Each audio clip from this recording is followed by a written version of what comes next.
Did you know the most effective interrogator in history never raised his voice once? His name was Hans Scharf, a Luftwaffe officer during World War II, and he broke hundreds of American pilots without ever laying a hand on them. No bright lights, no threats, no sleep deprivation. Instead, he took them on walks through the German forest. He played chess with them. He laughed with them. He made them feel safe, and then they told him everything. Scharf had discovered something terrifying. The human mind doesn't break under pain, it breaks under trust. When people feel understood, feel liked, feel comfortable, they talk. They can't help it. His success rate was so alarming that after the war, American intelligence didn't prosecute him. They hired him.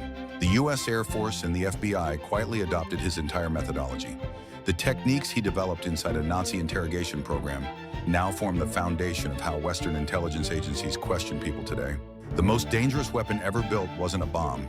It was a friendly conversation.